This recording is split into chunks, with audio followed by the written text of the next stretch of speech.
رہی ہے, کس قدر بڑھتی جا رہی ہے. وہ لوگ جو نکاح کر لیتے ہیں وہ بھی اپنی نگاہوں کو, میں اکثر کہتا ہوں, حضور نے فرمایا نکاح آدھا ایمان ہے.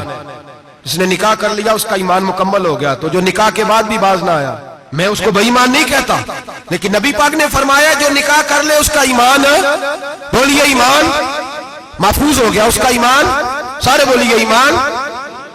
اور جو پھر بھی باز نہ آئے, حضور کہہ رہے ایمان مکمل ہو گیا. اور جو نہ باز آیا کیا فتویٰ دیا جائے حدیث کی روشنی میں؟ میرے نبی پاک کی بارگاہ میں عورتیں آئیں توبہ کرنے, بیعت کرنے, مسلمان ہونے. تو حضور بیعت لیتے وقت فرمانے لگے میرے ساتھ وعدہ کرو, جھوٹ نہیں بولو گی, غیبت نہیں کرو گی, زنا نہیں کرو. ایک عورت بول پڑی, کہنے لگی یا رسول اللہ صلی اللہ علیہ وسلم میں مسلمان تو نہیں پر خاندانی ہوں, میرے گھر والوں کے ذہن میں بھی کبھی زنا کا خیال نہیں آیا.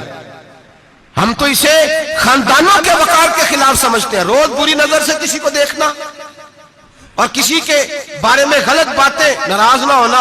بہت سارے بوڑھے بھی لذت لے لے کے جرم بیان کرتے ہیں, گناہ بیان کرتے ہیں, غلط باتیں کرتے ہیں, کسی عورت کے بارے میں تبصرہ کرتے ہیں. کیا سمجھتے ہیں مرد اور عورت معاذ اللہ تعالیٰ ایک کمرے میں جا کے بدکاری کرے تو وہی زنا ہے؟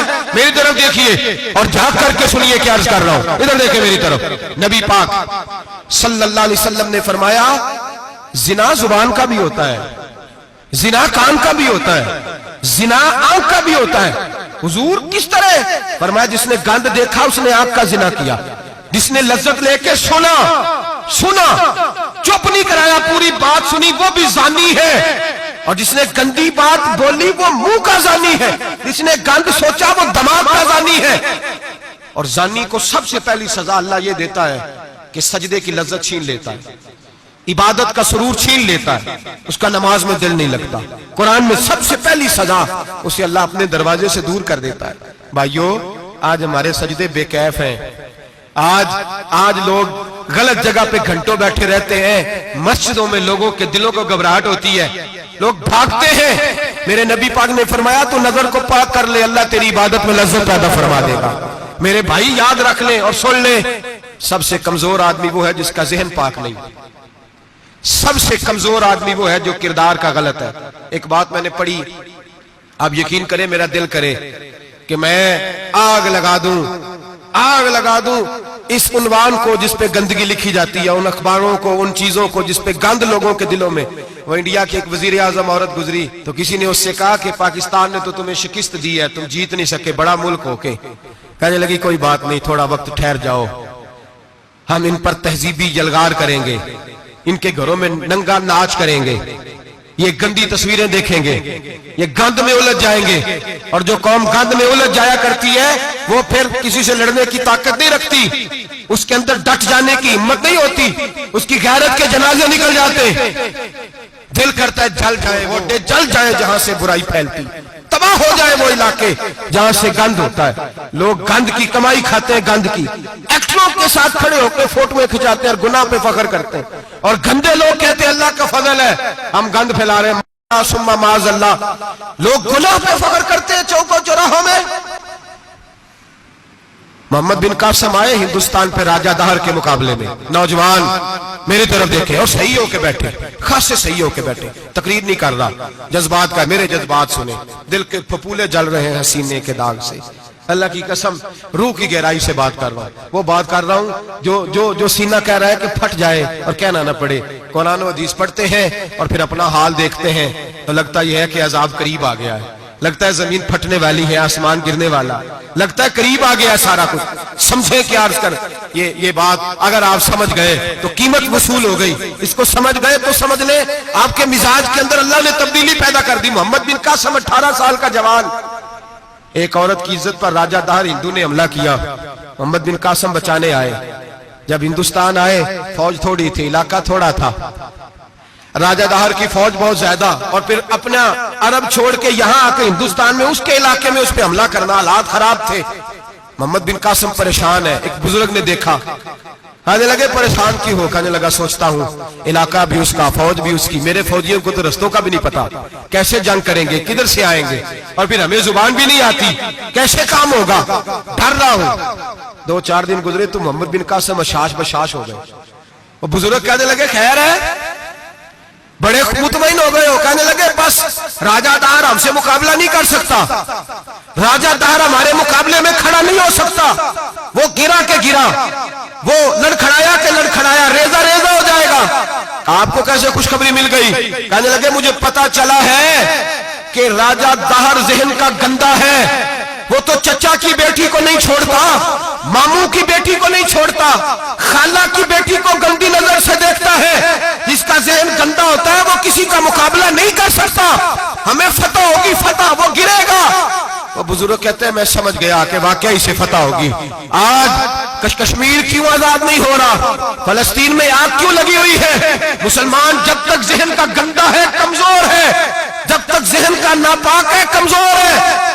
हजरत साद बिन अबी वकास रदी अल्लाह ताला अन्हु फरमाया करते थे, अल्लाह मुसलमान की मदद उतनी देर तक करता रहता है जितनी देर तक मुसलमान का जहन साफ रहता है, किरदार पाक रहता है। आग इसलिए मुआशरे में लगी है। नौजवानों, तुम कहते हो कामयाबियां नहीं मिलती, उसे कैसे कामयाबी मिल सकती है जिसका जहन ही साफ नहीं?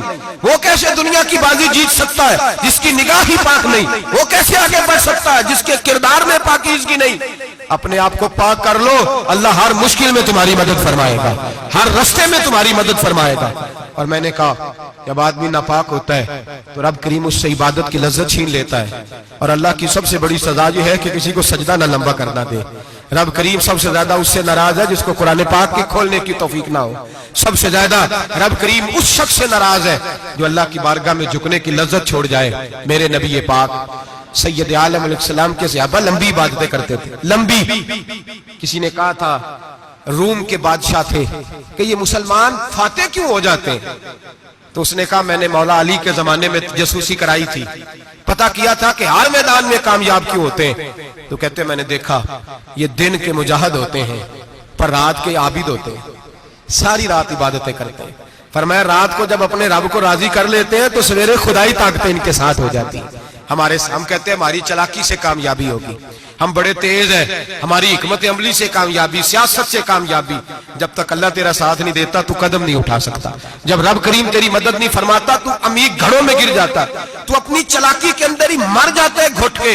मेरे भाई जब तेरे अंदर लज्जत होती है, सलाहुद्दीन अय्यूबी, सब बोलिए रहमतुल्लाह ताला, हजरत सलाहुद्दीन अय्यूबी बहुत बड़ा सूफी, बहुत बड़ा मुजाहिद, बहुत बड़ा दलेर।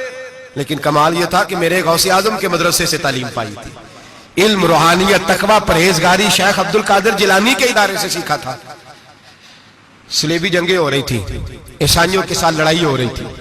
सलाहुद्दीन अय्यूबी बड़े परेशान थे, बड़ी अजियत में थे, बड़ी तकलीफ में थे। ऐ अल्लाह क्या बने। अचानक पता चला कि एक बहरी बेड़ा आ रहा है ईसाइयों का और उसके अंदर तलवारें हैं, नेज़े हैं, बड़ा कुछ है।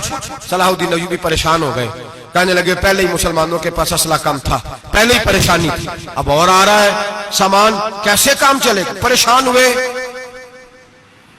मीटिंग नहीं बुलाई, कबीना का इजलास नहीं बुलाया, सियासी हिकमत अमली नहीं बदली, मस्जिद अक्सा में चले गए, सारी रात रो के गुजार दी।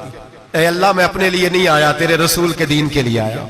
ऐ अल्लाह मुझे अपनी कोई फिक्र नहीं, तेरे नबी के दीन के झंडे की फिक्र है। खुदावंदा ऐ अल्लाह तू मेरे नियतें, मेरे इरादे जानता है, मेहरबानी फरमा, मुसलमानों को कुव्वत दे, कुफर के दिल में रोब डाल दे।